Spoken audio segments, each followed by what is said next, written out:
Welcome back to module 6.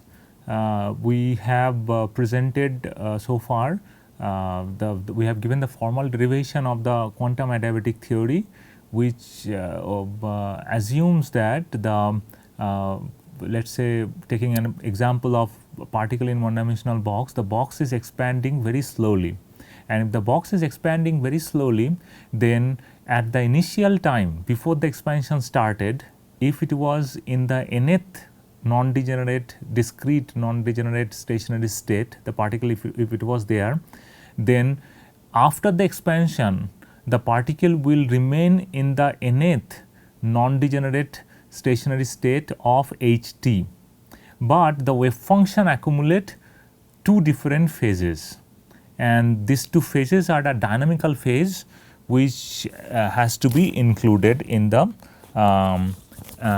wave function. So, the formal statement of quantum adiabatic theorem, we will write down the formal statement of the quantum adiabatic theorem. Under the quantum adiabatic theorem, the Hamiltonian of a quantum system, the Hamiltonian of a quantum system changes very slowly with time from an initial form which is H0 to a final form Ht, during which this adiabatic process occurs. And as a result, the quantum system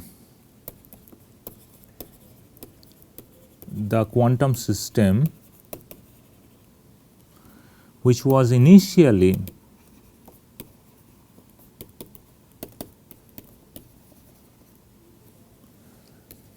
at t equals 0 or before the beginning of the process in the non-degenerate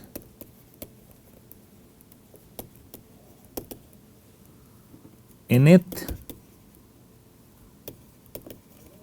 eigen state of H0. So, the quantum system which was present in the nth eigenstate of H0 will remain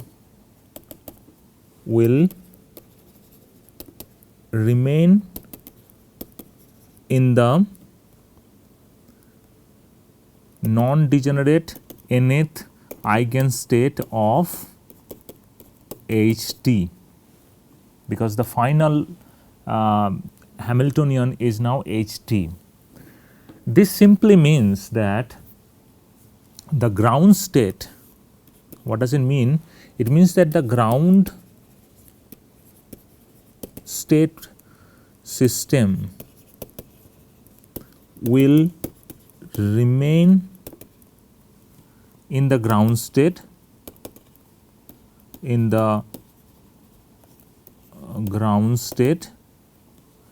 before and after the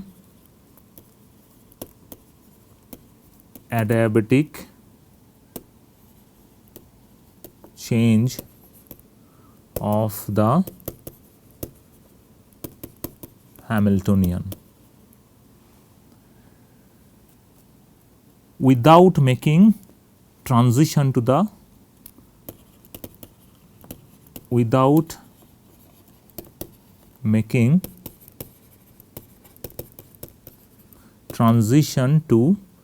the excited state.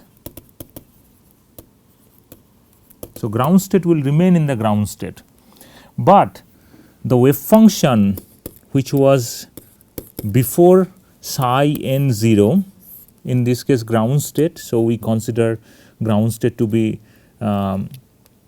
if it was psi n 0, now the wave function would be psi n t, that is the wave function, but it has now additional phase. The phase is e to the power I gamma n t and e to the power I theta n t. That is the difference. So, a wave function which was staying here, now the wave function is this one after the adiabatic process has is over, immediately after the adiabatic process is over. Here this theta n is called dynamical phase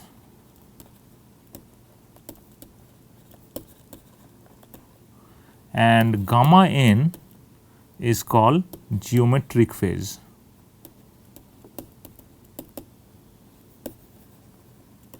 So, this is the kind of summary of quantum adiabatic theory. The at time t equals 0, it was the wave function of the particle will be represented by psi n 0. At t equals t time, after immediately after that process is turned off, now the wave function would be psi n t, that is the stationary state wave function obtained from h t. But in addition to that wave function, I have now additional phase factor. This phase factor now accumulated due to this adiabatic change, the change of the process. So, the entire pictorial viewpoint is following. Let us assume that I have one box of length L2. So, if I have a box of length L2, I know what is the wave function of that particle. Particle wave function will be given by psi n, which is given by this. It depends on L2 distance. Now, I will consider a box which is starting from an expanding box starting from L0 to L2. This L2, this is the static box, the box is not expanding. But here in this expanding box problem, it is slowly expanding from L0 to L2. Finally, I have achieved this dimension L2, which was present in the static box. So, then in that case, the wave function immediately after the expansion for this expanding box will be this wave function, which is coming from the static box wave function, multiplied by two different phase factors. These two phase factors are coming just due to the dynamical evolution of the box. If it was not dynamically evolving to reach that dimension, we should have this static wave function. The static wave function is given already, the particle in the box. But because it is dynamically evolving, due to that dynamical evolution, the wave function, the static wave function will come and it will be augmented or multiplied by two different phase factor. One phase factor is called dynamical phase factor, another one is called geometric phase factor. These two phase factors will be added to the wave function because of the dynamical evolution, this adiabatic change of the box. So, this is the dynamical viewpoint of the entire theory which we have presented, and the entire derivation is to get this expression, final expression for the wave function, final wave function, and there is no n here. This is actually the state at time, at this time. So, we will go back to our problem of one dimensional problem, and we have seen that the wave function will be represented by this this entire wave function at time t will be represented by this, and now we will explicitly calculate what would be the expression for or values for this dynamical phase and the geometric phase for the given problem. The problem is that a box is expanding from L1 length to L2 length, and this is t equals 0 and this is at time t. It has up to time t it has expanded, and we will say that we will assume that assume that my particle before the expansion it was in the ground state. So, the ground state wave function will be written like this way. It would be square root of 2 by L sine pi x by L, and it was ground state, that is why it should be L1. So, this was the wave function of the particle before the expansion, but the particle the box has expanded from L1 to L2, and L1 is the box length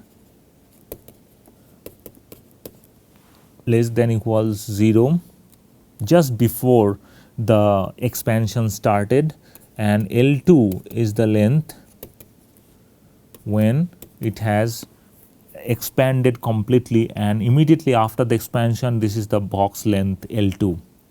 So, according to adiabatic theory, the wave function at time t immediately after the length has expanded to L2, what is the wave function of the particle? That is represented by psi 1 t, that is the ground state wave function at time t, and then its phase factors will be multiplied.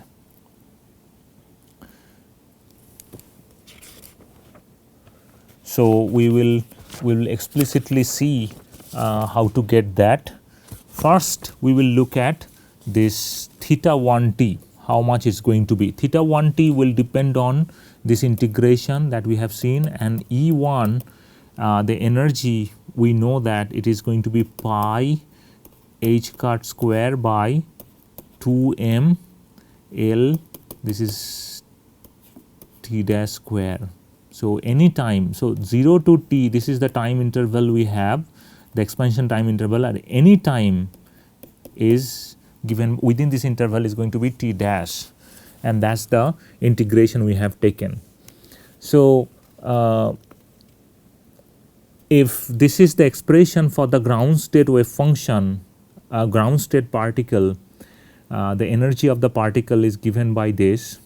This is the instantaneous energy of the particle in the ground state. Then we will say that we will assume that the expansion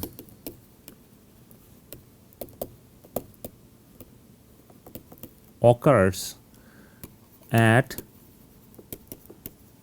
constant rate v, that is dl dt is constant, and if dl dt is constant or dl dt dash is constant, then one can write down dt dash equals dl by v, that we can do.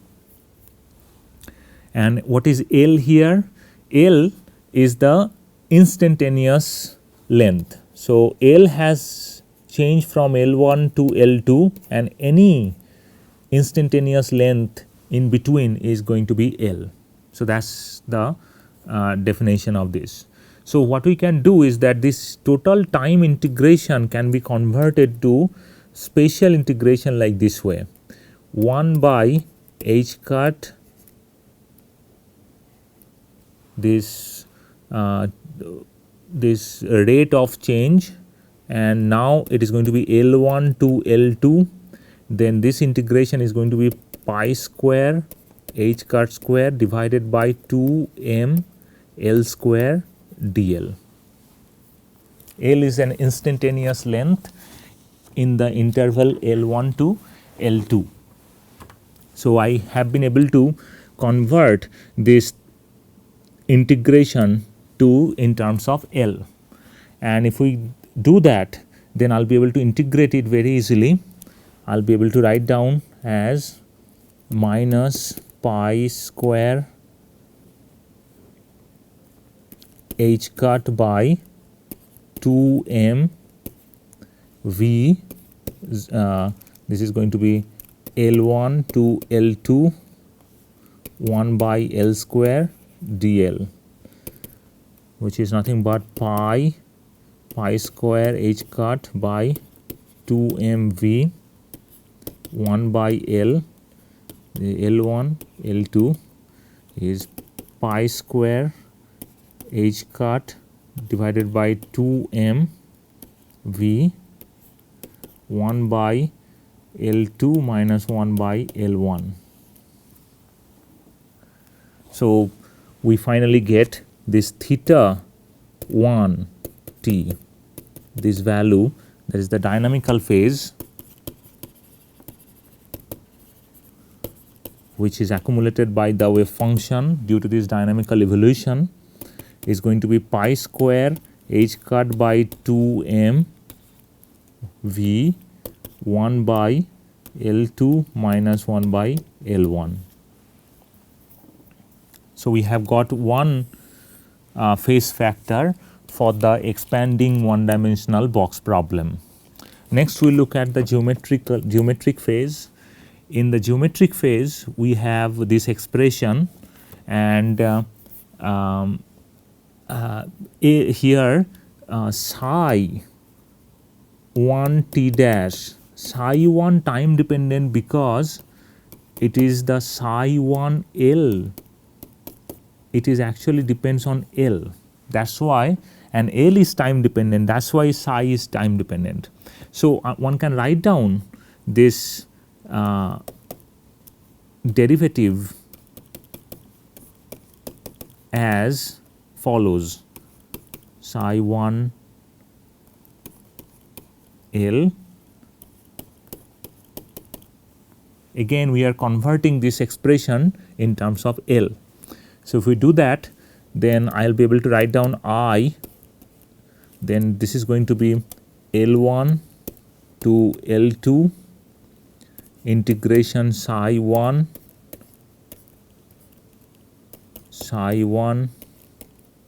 with respect to L, then dl with respect to this we can insert here, and we can convert this one to this.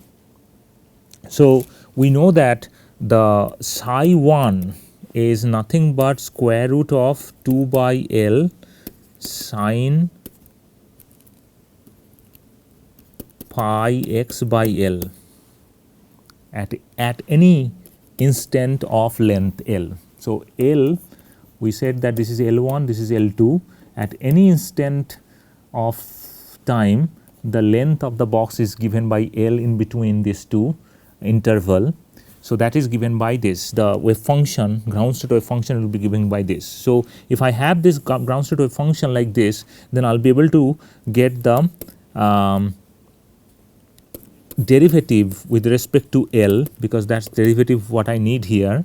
It is going to be now derivative with respect to L is going to be square root of 2 by L sine pi x by L.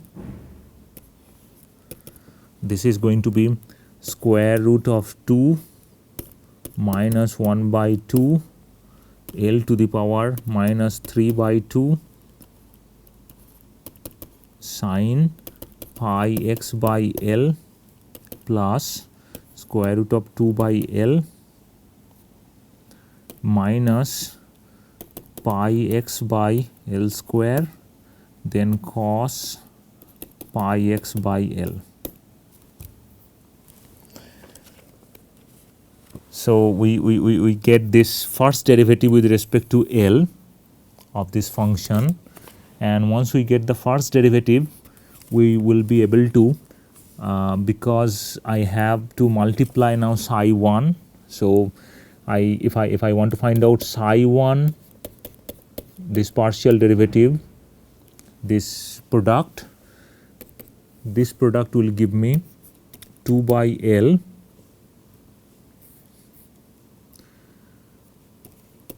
sine pi x by L multiplied by this entire function. I have to multiply the entire function, which is square root of 2 1 by 2 minus 1 by 2 L to the power minus 3 by 2 sine pi x by L plus square root of 2 by L minus pi x by L square, then cos of pi x by L. So if I multiply, then finally what I get is going to be 1 by L square sine square pi x by L minus 2 pi x by L cube sine pi x by L multiplied by cos pi x by L. These two terms we get, and in the end we have to get the integration. So this psi 1, this integration is nothing but 0 to L psi 1, so this is psi 1 star psi 1 dl dx.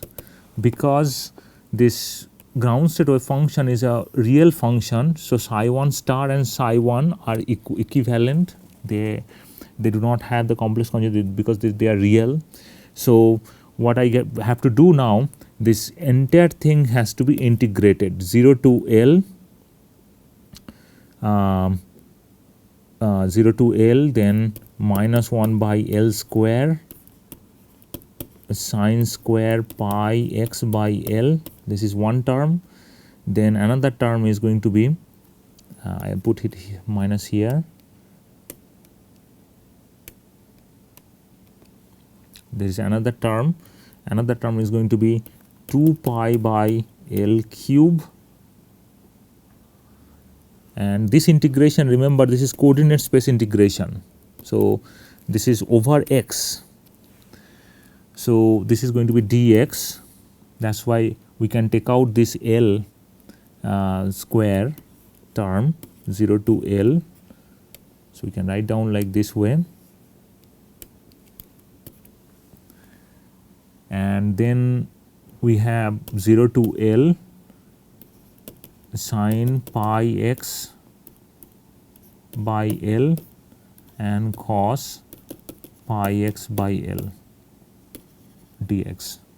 So this is the integration which we need to perform. So we'll perform it step by step. First we'll look at this integration, this is the first integration. In order to do this first integration, we will use trigonometric identity as cos 2 theta equals 1 minus 2 sine square theta, or minus 2 sine square theta equals cos 2 theta minus 1. We'll use this one because in this part, if you look at this part, which is minus 1 by L square 0 to L sine square pi x by L, we will make it like this way. We'll multiply by 2 and then this is 2, this is dx. So if we do that, then this part can be written as cos 2 theta minus 1. So we can write down this to be cos 2 theta minus 1. So we'll write down cos 2 pi x by L minus 1 dx. If we do that, then I get minus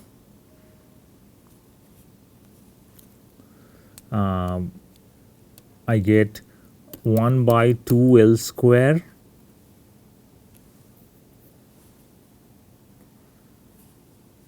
by 2 L square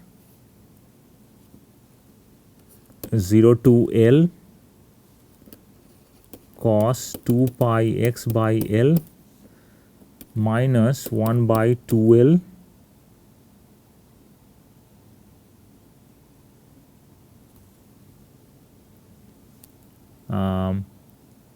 square 0 to L dx. So this can be written as 1 by 2 L square sine 2 pi x by L divided by 2 2 pi by L 0 to L minus 1 by 2 L square x 0 to L. Now, if x equals L, then this becomes sine 2 pi. Sine 2 pi is going to be 0, and then when sine x equals 0, then also 0. So, the entire term goes to 0. What I get finally is minus 1 by 2 L square L, or in other words 1 by minus 1 by 2L. So, this term we have neglected this negative term. So, this part is giving me minus 1 by 2L.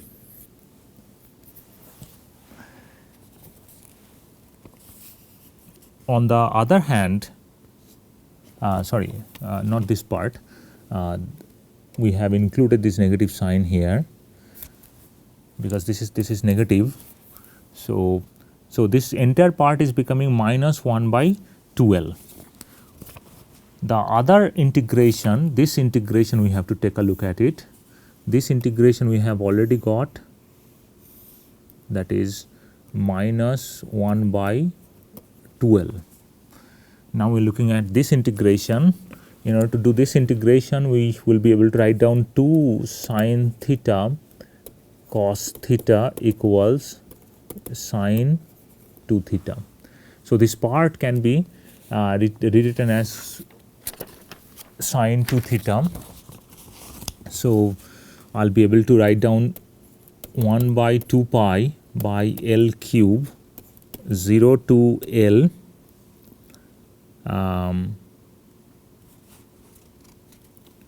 see this 2 will be taken inside.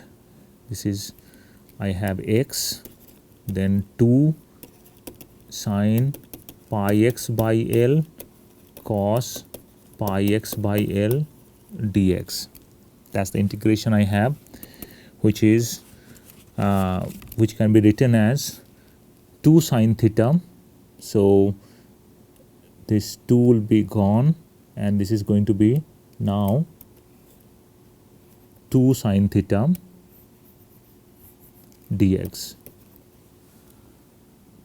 And I will now multiply this pi by L cube. I keep it as it is, then I multiply with this factor L by 2 pi.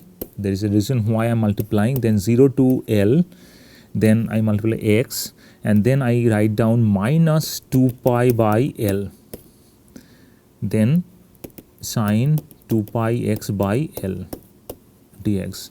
The reason I am doing it, because this part now, this entire part can be written as derivative of cos value. So, it is going to be d dx of cos 2 pi x by L. Now, I can integrate by parts. Integration by parts, if I do that, then I will be able to write down 1 by 2L square, then x cos 2 pi x by L 0 to L minus 1 by 2L square 0 to L cos 2 pi x by L dx, which is 1 by 2 L square L cos 2 pi minus 0